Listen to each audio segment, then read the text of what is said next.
Hi friends, நீங்க பிகினர்ஸா blouse தைக்கிறதுல? அப்ப இந்த வீடியோ உங்களுக்கு தாங்க. நம்ம ஸ்டிச் பண்ண போறது ஒரு லைனிங் கிளாத். இந்த லைனிங் கிளாத்தை எப்படி கழுத்தை சுத்தி அடிச்சு திருப்பலாம். நம்ம நார்மல் பிளவுஸ்ல வந்து துணி கொடுத்து நம்ம கிராஸ் பீஸ் எடுத்து அடிச்சு திருப்புவோம். இது கிராஸ் பீஸ் இல்லாம நம்ம லைனிங் கிளாத் வச்சு எப்படி கழுத்தை நீட் ஃபினிஷிங்ல நம்ம அடிச்சு திருப்புறது அப்படின்றதாங்க நம்ம இன்னைக்கு பார்க்க சொல்ற வீடியோவை ஸ்கிப் பண்ணாம ஃபுல்லா பாருங்க.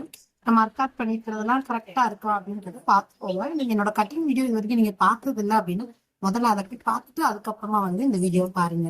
இதுல நம்ம வந்து ஒவ்வொரு இதையும் எவ்வளவு சின்ன சின்ன நுணுக்கங்கள்ல ஸ்டிச் பண்ண போறோம் அப்படின்றதான் நம்ம இந்த வீடியோல நான் எக்ஸ்பிளைன் பண்ண போறேன். ஓகேவா? இப்ப வந்து நல்ல பக்கத்துக்கு மேல லைனிங் கிளாத்தை போட்டுருக்கேன். பாத்தீங்கன்னாலே தெரியும், இது வந்து பிசிறு பக்கம், இதுதான் நல்ல பக்கம். நல்ல பக்கத்துக்கு மேல இந்த இதை அப்படியே போட்டிருக்கேன். கீழே பாத்தீங்க அப்படின்னா பார்டர் இல்லை. அவங்க வந்து முதுகு பக்கம் பார்டர் வேண்டாம், எனக்கு வந்து கைக்கு பார்டர் வைங்கன்னு சொல்லிட்டாங்க. சோ நான் என்ன பண்ணிருக்கேன் அப்படின்னா பார்டர் இல்லாம தான் பேக் சைடை நான் எடுத்திருக்கேன். பேக் சைடு பார்டர் இல்லைன்றது நமக்கு இன்னும் கொஞ்சம் பெனிஃபிட் தான். ஏன் அப்படின்னா அந்த பார்டர் வந்து கரெக்டா அந்த நம்மளோட அளவுக்கு கரெக்டா வர்ற மாதிரி இருக்கும். இது வந்து பார்டர் இல்லாம நான் எப்படி அடிச்சு திருப்பேன்றதுக்காக இது வச்சுக்கோங்க. அதுக்கப்புறம் நெக்ஸ்ட் வந்து நான் பார்டர் இருக்கிறத நம்ம எந்த மாதிரி அடிச்சு திருப்பணும் அப்படிங்கிறதுக்கும் நான் அடுத்த வீடியோஸ்ல நான் உங்களுக்கு போடுறேன். ஓகேங்களா? 3 பக்கமும் பின் பண்ணிக்கோங்க. என்கிட்ட 2 பின் தான் இருந்துச்சு, ஸோ நான் பின் பண்ணிக்கிட்டேன். இந்த மாதிரி கரெக்டா சென்டர் பகுதியை எடுத்து வச்சு அதுல ஒரு பின்னும், அந்த லெஃப்ட் சைடு நம்ம கை வச்சு பிடிச்சிக்கிறோம், ரைட் சைட்ல ஒரு பின்னும் நான் பின் பண்ணிருக்கோம். அப்ப வந்து முத நீங்க தைக்கும் போது என்ன ஆகாதுன்னா மூவ் ஆகாது, பிளவுஸ் வந்து மூவ் ஆகாது. பாருங்க, கரெக்டா நம்ம 1/4 இன்ச்சுக்கு தையலுக்கான அளவை விட்டு தான் நம்ம கட் பண்ணிருப்போம். அந்த எந்த அளவுக்கு நீங்க தையலுக்கான அளவுகள் விட்டீங்களோ அந்த அளவுல கரெக்டா தச்சுக்கிட்டு வாங்க. நான் இந்த டிராப் பண்ணி காட்டுறேன் பாருங்க. இந்த மாதிரி 1/4 இன்ச்சு நம்ம தையலுக்காக விட்டுருப்போம் இல்லையா, அந்த 1/4 இன்ச்சுல கரெக்டா சுத்தி ஒரு ரவுண்டு கொடுங்க. ரவுண்டா கரெக்டா நம்ம தையல் மேல 1/4 இன்ச்சு மாறாத அளவுக்கு கரெக்டா அந்த லைனிங்லயே அடிச்சுட்டு இருக்கணும். அந்த லைன் நம்ம டிராப் பண்ணிருப்போம் இல்லையா, அது மேலேயே அடிக்கணும். பின்ன வந்து கழட்டிடாதீங்க, கரெக்டா சேமா பிடிச்சுக்கோங்க. அப்பனாதான் சென்டர்லயும் கரெக்டா வரும், லெஃப்ட் சைடு ரைட் சைடும் கரெக்டா வரும். கை நல்லா பிடிச்சிட்டு திருப்புங்க. இந்த மாதிரி நீங்க ஸ்டிச் பண்ணும்போது தனியா இதுக்காண்டி கிராஸ் பீஸ் எல்லாம் எடுத்து ஸ்டிச் பண்ணணுன்றது தேவையே இல்லை. லைனிங் இருந்துச்சு அப்படின்னா நம்ம அப்படியே எப்படி அடிச்சு திருப்பலாங்கிற ஈஸி மெத்தடு தான் நம்ம இது பார்த்துட்டு இருக்கோம். இப்ப நம்ம ஸ்டிச் பண்ணி முடிச்சாச்சு. இப்ப நம்ம பின்ன ரிமூவ் பண்ணிடலாம். ஓகேங்களா? இப்ப பின்ன ரிமூவ் பண்ணிட்டு நம்ம கிளாத் இருக்கு பாத்தீங்கன்னா, நம்ம தையல் போட்ட கிளாத்தை தவிர்த்து, அதாவது நம்ம லைனிங்கும் பெருசு மாதிரியே நீங்க கழுத்து துணியையும், அதாவது ஒரிஜினல் கிளாத்தையும் நீங்க கட் பண்ணிருக்கலாமே சிஸ்டர், நிறைய பேருக்கு டவுட் வரும். அது ஏன் நான் கட் பண்ணல அப்படின்னா, நம்ம இந்த மாதிரி அடிச்சு திருப்பும் போது கழுத்து வந்து அகலப்படாது. கரெக்டா நம்ம சேமா ஒரே லுக்ல அடிச்சு திருப்பிடலாம். பட் இதுவே நீங்க ரெண்டையுமே கட் பண்ணிட்டு தைக்கும் போது என்ன ஆகும்னா கழுத்து வந்து பேனு விரிஞ்சுட்டு போயிடுங்க. அதனால அந்த இதை தவிர்க்கிறதுக்கு நிறைய பேர் கழுத்து இறக்க ஃபால் வருது அப்படின்னு சொல்லி நிறைய கம்ப்ளைண்ட் வரும் பாத்தீங்களா. அந்த மாதிரியான கம்ப்ளைண்ட் இதனாலதான் வருது. ஸோ நீங்க இந்த மாதிரி அடிச்சு திருப்பி பாருங்க, கண்டிப்பா கழுத்தோட ஃபால் ஷோல்டர் வந்து ஃபால் ஆகாம கரெக்டா இருக்கு. இப்ப எல்லாத்தையுமே ஒரு சின்ன சின்ன லைட்டான அர்க்காத்து இந்த லைனிங் துணியை மட்டும் மேல தூக்கி எடுத்துக்கோங்க. லைனிங் துணி மட்டும் மேல தூக்கி வச்சுட்டு இது மேல ஒரு படிமான தையல் அப்படியே அது மேல போடணும். லைனிங் துணி மேலதாங்க இருக்கணும், ஒரிஜினல் கிளாத்துக்கு வந்துடக்கூடாது.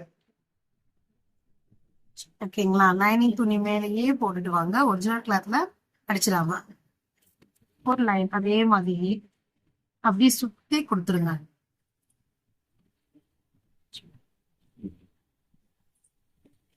இந்த மாதிரி நீங்க தைக்கிற மூலம் என்ன ஆகும் அப்படின்னா லைனிங் கிளாத்தும் அந்த நம்மளோட ஒரிஜினல் கிளாத் சூப்பரா நீட் பர்ஃபெக்டா கிடைக்கும். கழுத்தோட ஷேப் வந்து அழகா யூஸ் நெக் மாதிரி நீட்டா கிடைக்கும்.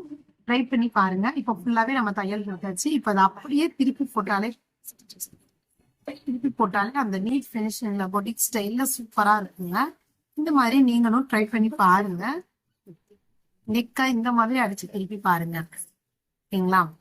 பாருங்க எவ்வளவு அழகா நீட் பினிஷிங் இருக்கு. இதை நல்லா கை வச்சு தேய்ச்சி விட்டாலே உங்களுக்கு அப்படியே சூப்பரா இருக்கும்.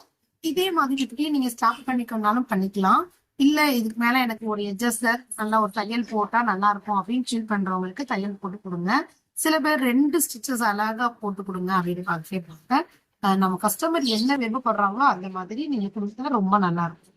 பாருங்க இது எவ்வளவு அழகா நீட் ஃபினிஷ் தான். நம்ம கை வச்சு நல்லா தேய்ச்சி விட்டோம்னாலே லுக் அழகா இருக்கும். பாருங்க எந்த ஒரு பிசும் வெளியே வராது.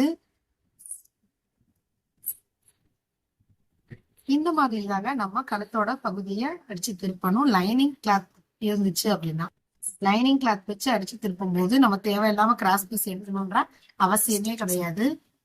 இந்த மாதிரி ட்ரை பண்ணி பாருங்க. இப்ப இதுக்கு மேல நான் வந்து மேல ஒரு தையல் போட்டு இருக்கேன்.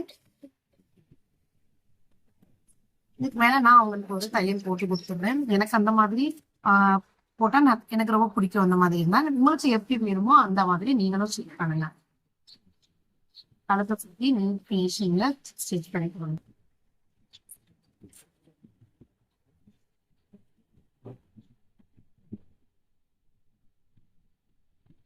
பொறுமையா நீட்டா நிறுத்தி தையலினா அந்த மாதிரி செக்ஷன் போட்டுதான் உங்களுக்கு வந்து தையலும் நல்லா நீட்டா இருக்கும், பார்க்கவும் ஃபினிஷிங்கா இருக்கும். பாருங்க இப்ப நம்மளோட கழுத்து நெக் எவ்வளவு சூப்பரா ஃபினிஷிங்கா வந்திருக்குன்னு இது உங்களுக்கு பார்த்தாலே தெரியும். அழகா நீட்டான யூ நெக்கு சூப்பரா வந்திருக்கு. இனியும் நீங்க கிராஸ் பீஸ் வச்சு அடிச்சு திருப்புறவங்களா இருந்தீங்கன்னா இந்த மாதிரி ஒரு தடவை ட்ரை பண்ணி பாருங்க. வீடியோ பிடிச்சிருந்துச்சுன்னா மறக்காம லைக் அண்ட் ஷேர் பண்ணுங்க. சின்ன சின்ன டிப்ஸ் பார்க்கறதுக்கு என் சேனல்ல மறக்காம சப்ஸ்கிரைப் பண்ணி வச்சுக்கோங்க. தேங்க்ஸ் ஃபார் வாட்சிங். இந்த நெக் திருப்பணுமோ அதே மாதிரி எப்படி அடிச்சு திருப்பணும் அப்படிங்கிறத நான் நெக்ஸ்ட் வீடியோல ஷேர் பண்றேன். மறக்காம ஸ்கிப் பண்ணாம வாட்ச் பண்ணுங்க. தேங்க்ஸ் ஃபார் வாட்சிங். அதுக்கு மறக்காம என் சேனலை சப்ஸ்கிரைபும் பண்ணி வச்சுக்கோங்க.